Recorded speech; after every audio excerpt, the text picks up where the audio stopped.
fish report. Hanging at the fish report. Hanging at the fish report. Hanging at the fish report. For your latest news in high school sports, tune in to the fish report. Don't need no bed, don't need no pull. When you tune in to the fish report. Hanging at the fish report. Hanging at the fish report. You got Craig and TK and Heather D. Tune in at the fish report. Coming to you live from Studio F in Russia, Ohio. It's the Fish Report Live Show with your hosts, Craig Fissinger and Ken Francis. Welcome, everyone, to another Fish Report Live. I'm Craig Fissinger. That is Ken Francis. We're your co-host.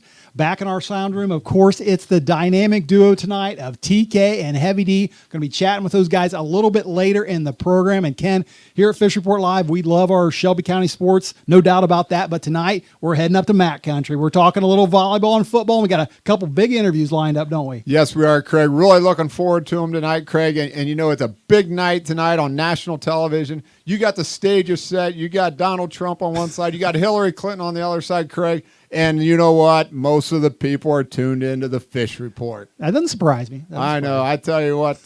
Anyways, but you're right. We're going up to Mac Country tonight, Craig, and we're going to talk some Marion Local volleyball. Looking forward, Craig, to talking to the head coach of the Flyers up there. All she did this year, Craig, was co-champions in the MAC. She's in her second season as the head coach of the Flyers. That's Erica Schulze.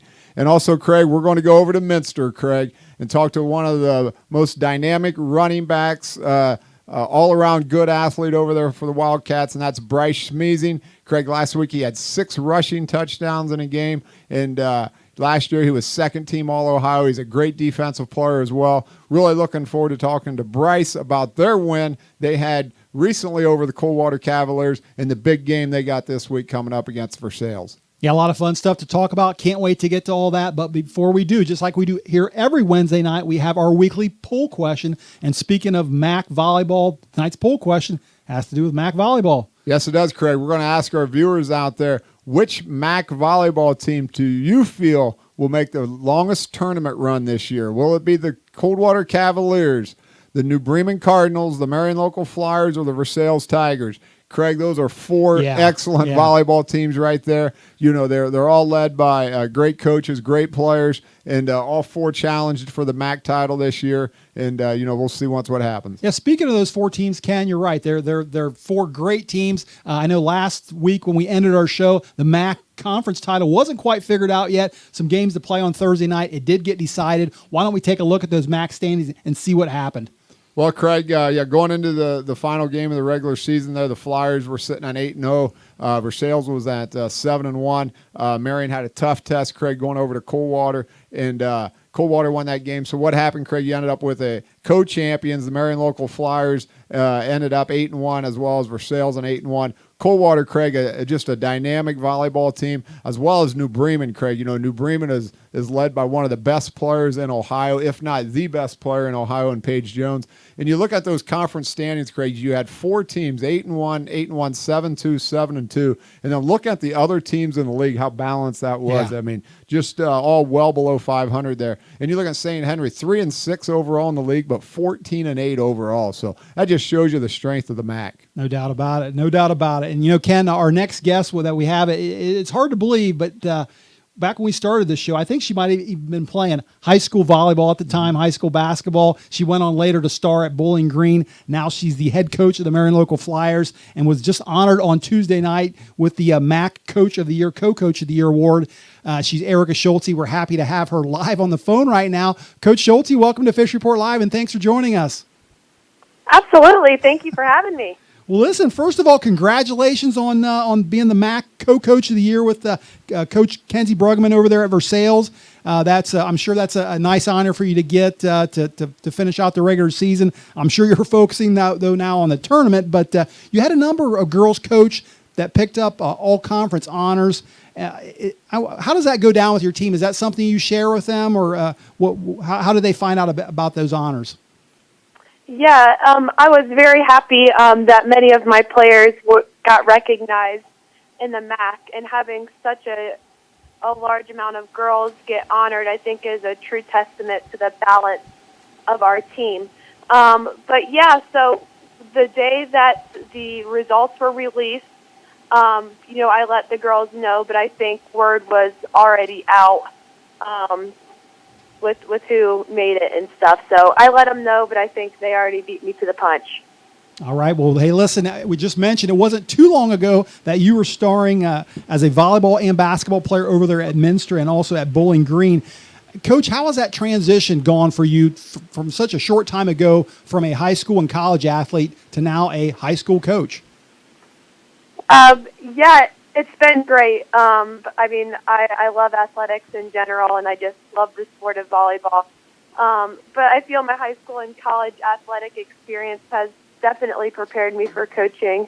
I was blessed with multiple coaches in high school, club, AAU, to college volleyball and college basketball, where I was exposed to many, many coaches and many coaching styles. And I look up to many of these coaches as role models, as mentors, and from all of these coaches that I've had, I've begun to develop my own coaching style. But, I know I look to improve every day. There's a big learning curve jumping from a player to a coach. But I try to take it in stride and like a player, get better every day at my job. Hi, Coach. This is Ken. Take a look a little bit at last year. Last year you went 6-3 overall. It was your first year as a head coach. A successful year. You finished 4th in the league. This year you stepped it up. Co-champions 8-1. Just a fantastic season overall. What was it, something that you changed? Something that maybe the kids got a little more used to your coaching style, or was it just kind of a combination of everything that made things really click this year for the Flyers? Yeah. Good question, and I don't think there's, one exact answer to this question. It's definitely a multitude of many things. But last year, like you said, I felt we had a very successful season. The MAC being so competitive and only having 3 losses, I felt was a big success. But this year, the transition has been a lot easier for myself as a coach, and I feel it's been the same way for my players as well. This year, I know all of my players, for over a year. They know me. They know the system we run, our defense, the drills we run, the expectations we have. So right away, since the beginning of the summer when we started, we jumped right into things. And honestly, I feel like we picked up right where we left off last season, which was pretty cool as a coach. And in addition to that, many of my players put in a lot of time investing in themselves by playing club. And this has allowed a lot of the girls that played JV last year and play varsity this year to have a very smooth transition to the varsity level. Coach, let's talk about some of your individual talent. You have some great underclassmen there, particularly girls like Kylie Albers, Carrie Fessemeyer, Kara Evers. Great young players, but you also got some good senior leaders. Tell us a little bit about the blend of your team and how the seniors have really shown their leadership during this season. Absolutely. The success of our team has been a whole team effort, but I believe teams go where the seniors take them, and the seniors have really stepped up for us this season. This year we have 3 seniors, Maddie Griesdorn, Jessie Kramer, and Chloe Berkey. All have very important roles on our team, and they've gone above and beyond expectations. So they set the standard for the rest of the team from the get-go. And I truly believe our success as a team is from everyone, but these 3 seniors have definitely led the way. So that's pretty cool. Coach, let's talk a little bit about the postseason. Of course, you've got to celebrate that big co-championship in the MAC, but now we turn the chapter and we're going to the postseason. You open up as the number 2 seed, but you take on a team tomorrow night, Lincoln View.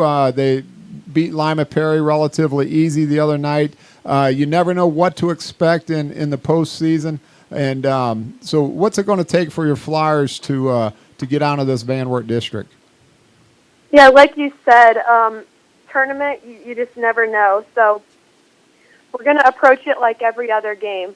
No matter what the seed is, we're going to treat every team the same. We're going to prepare exactly the same. So we know we need to execute at a high level.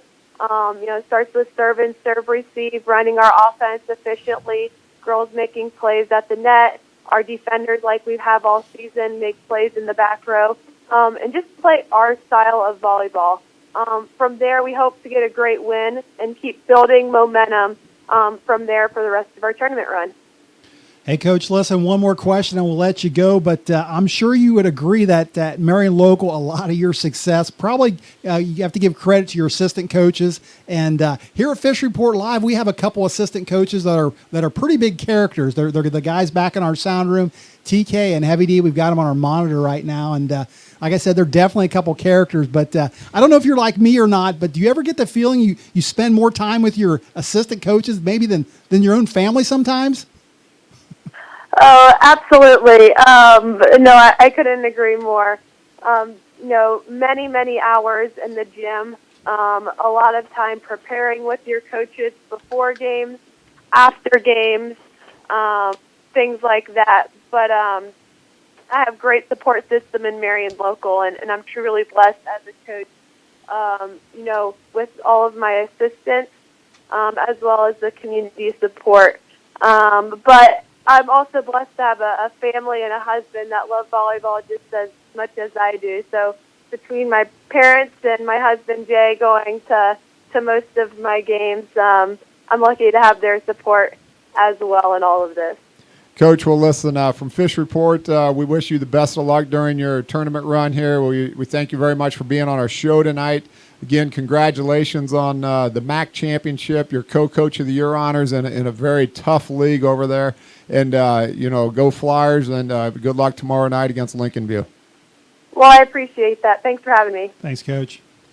All right, that was the head coach of the Marion Local Flyers, Erica Schulze. And Ken, you know how I like to look ahead a little bit. I couldn't help but see on that Van Werk district, if Marion continues to win, could have a potential matchup against Minster. Of course, Coach Schulze's old high school team there. I was looking ahead too, Craig, and of course we're not coaching the team, so obviously we're looking out there in the future, and I'm like, oh boy, look at that possible district final action out there with Marion Local and Minster. Wouldn't that be an interesting game? That'd be fun. That'd be fun. All right, well, let's take a little break here. We'll come back here shortly. We're going to talk a little football speaking of Minster, we're going to talk football with a Minster guy, but we'll be back in 2 minutes.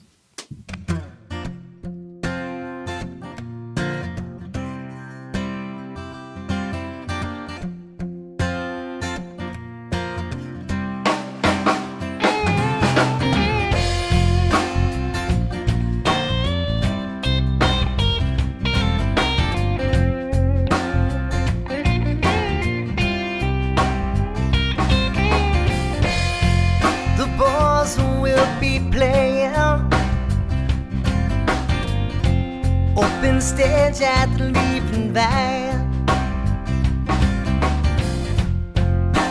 Music starts at 8 o'clock. You can find us here every Wednesday night. It's usually the same cats every week, but I can't tell you all their names. Teacher, cat, and a junkie, all waiting for time to play. Everybody here's got something that we're trying to leave behind. We're all a little broken, for a place to hide. Get no answers, don't ask any questions. We're all here just looking for a high. Yeah, we're all beautifully broken here tonight.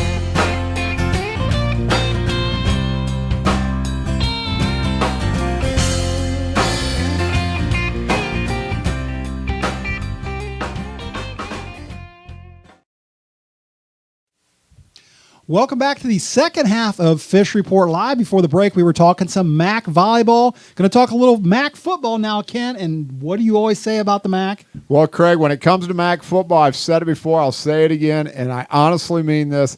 It is tougher to win the MAC than it is to win a state championship in high school football. No doubt about that. There's no doubt about it in my mind. When you have 7 divisions in high school football, it's tougher to win the MAC than it is to win the state. We've seen it the last couple of years, too, haven't we? Absolutely. When you have multiple champions out of that MAC winning state, you can only have one MAC champion, and looks like it's going to be that way again this year. All right. Well, speaking of those MAC football standings, let's check them out, Ken, and see where we're at this week. Well, Craig, like we mentioned earlier in the show, Minster threw a real monkey wrench into this by upsetting Coldwater a couple weeks ago.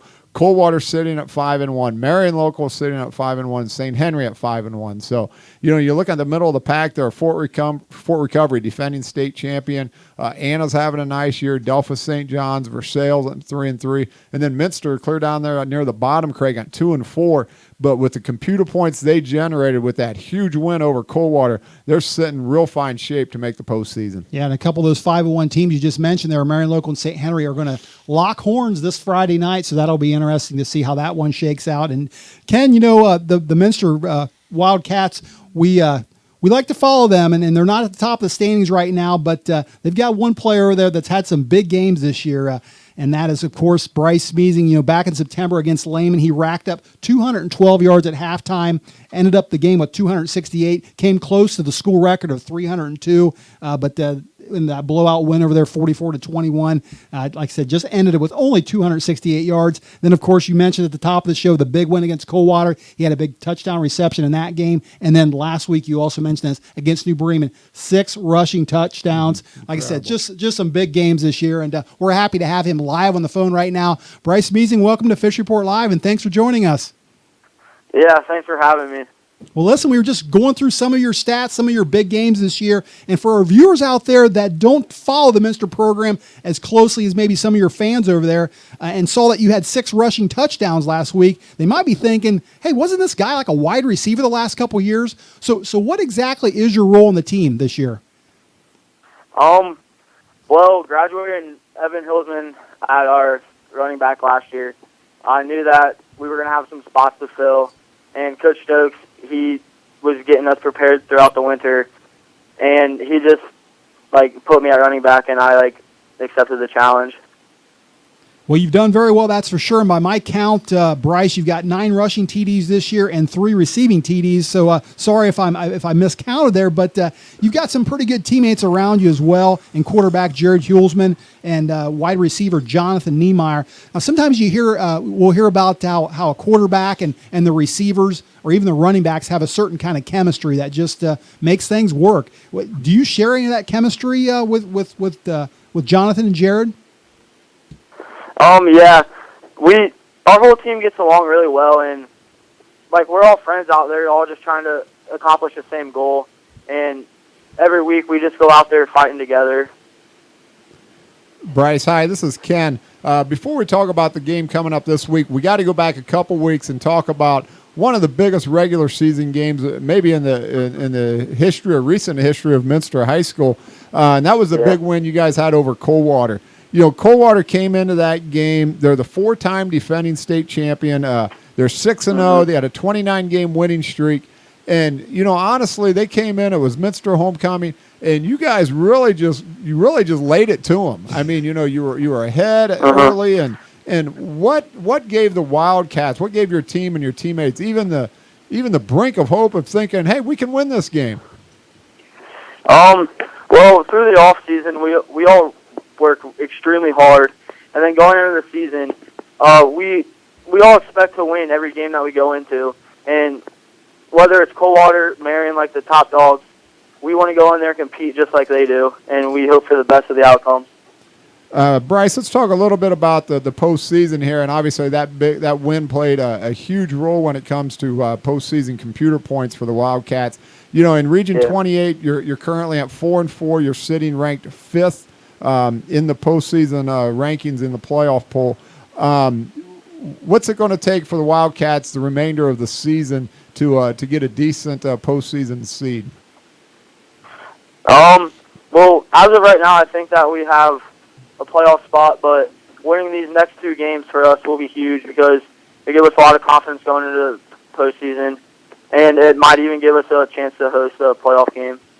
Let's talk about the game a little bit Friday night. You play the Versailles Tigers. They come in at 4-4 also. They've kind of been an interesting team this year, too. They've had some really big wins, and then they've had some games that they lost, so we kind of wonder how did they lose that game.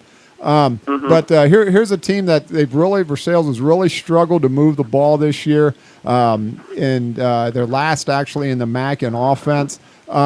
What's it going to take for the Wildcats to come out on ahead in this game? Because I know you're a defensive specialist as well, so you focusing more on the offensive end, the defensive end, or a little bit of both? Well, Versailles, they have a really nice program over there, and defensively they're lights out, and offensively they're just as good because they run a lot of jet, so they try to get outside, and then they'll run quick hitters up the middle, so going to give our defense a hard time, but if we're disciplined with our reads and stuff, well, I think we'll be just fine. All right, Bryce. Hey, listen, one more question and we'll let you go. But Ken and I were talking before the show started, and we've agreed that probably the biggest reason for your success is the fact that your mom's a Russia girl. So I don't know. I don't know if you agree with us on that or not. But now I know you still have some cousins over here. So hopefully before you graduate, you'll pass a few of your tips for athletic success on to your cousins over here that we know pretty well. But speaking of graduation, what are the plans for after high school? Any plans? Yeah. Well, I think I decided to go into education, like early childhood education. And I'm not real sure on what college yet, but I know for sure that I want to go. But listen, Bryce, that's good stuff. And like Craig said, you're having a great year this year. We wish you congratulate you on all your past success, whether it was on the gridiron or on the basketball court or on the baseball field, seeing you play. You got one gear, and that's high speed. I've seen you play before, and you're full bore, and keep it up. It's something to be proud of, Bryce. So keep working hard. Wish your Wildcats best of luck, and go get them Friday night against the Tigers. Thank you. Thanks, Bryce. Yep. All right, that was Minster star, running back, wide receiver, whatever you want to call him, Ken, Bryce Schmiesing, and he's a lot of fun to watch. They're going to miss him over there after he's finished. Absolutely, Craig. Like I said before, he's got one gear, Craig, and that's full bore. So yeah. He's got to be tough to tackle in the open field. I can't imagine trying to slow him down. He's got some good size and a lot of speed. I think he gets it from his mom, though. I really do. So she's a heck of an athlete herself. So, all right, listen, let's go back to the sound room, check in with TK and Heavy D guys, and we've talked some volleyball a little early in the show. We talked a little football, but we know there's some volleyball closer to home taking place right now. Some sectional tournament action going on tonight. Any updates on what's happening? Yeah, Craig, let's take a look at what's going on here. We're predicting a couple of things here tonight, but for the Brookville D3 sectional finals, it looks like it's going to be squaring up to be Waynesville against Anna. That should be a good matchup. Number 1 Miami East taking on Northwestern, and number 2 Versailles coming in taking on number 10 West Liberty. Moving over to the D4 division, we've got number 2 Fort Laramie taking on number 10 Covington, Catholic Central taking on Lehman. A couple good matchups there. And finally, let's take a look at the D4 sectional finals in Troy. Number 1 Jackson Center looking to repeat as state champions this year, taking on number 11 Emmanuel Christian.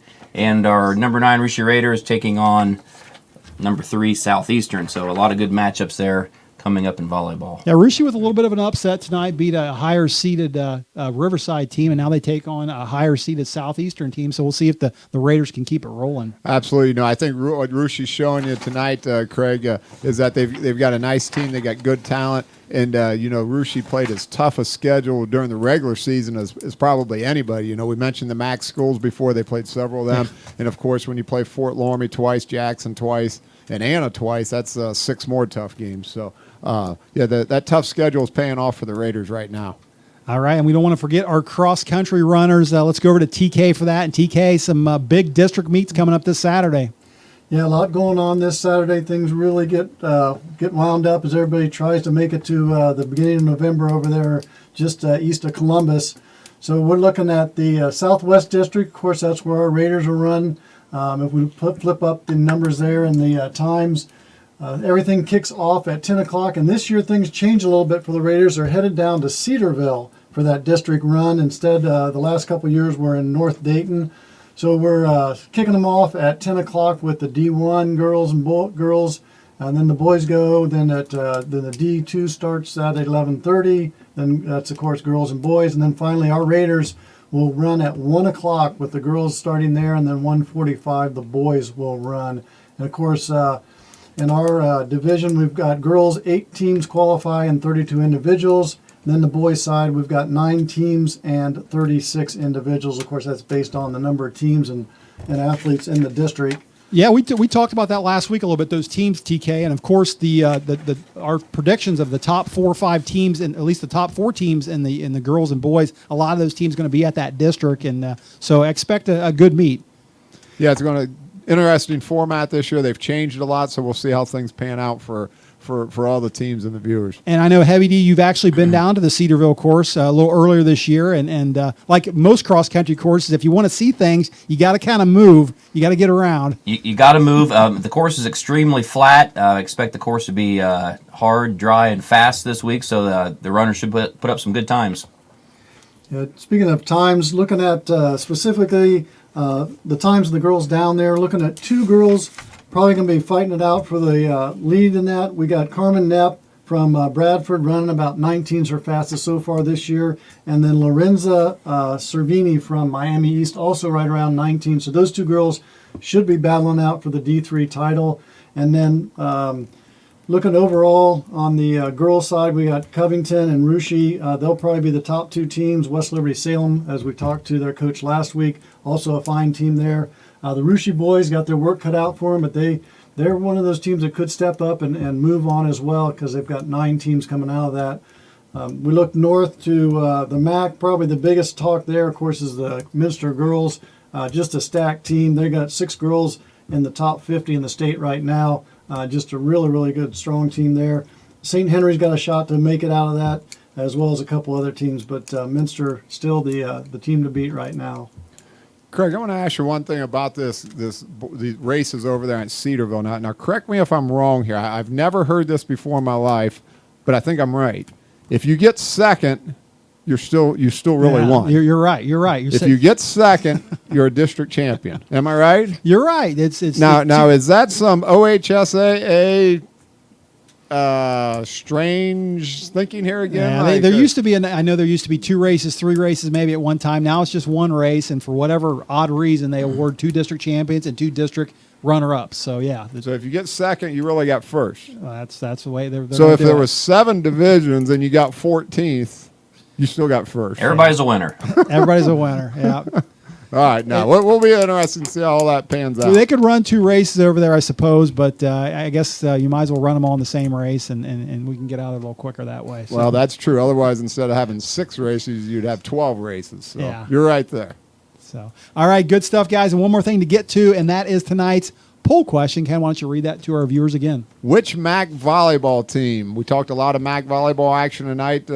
Appreciate Coach Schulze being on our show tonight. Which of these MAC volleyball teams has the best chance to go the furthest in the postseason? Is it Coldwater, New Bremen, Marion Local, or Versailles? TK, Heavy D, what's the telemetrics got for us? MAC. MAC.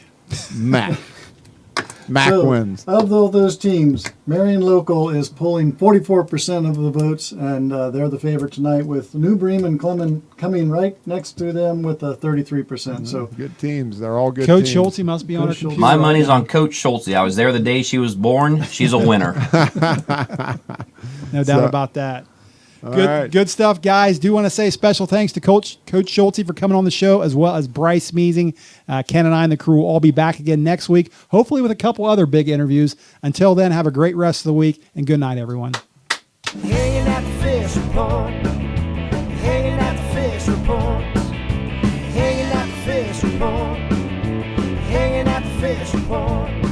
For your latest news in high school sports, tune in to the fish fish report.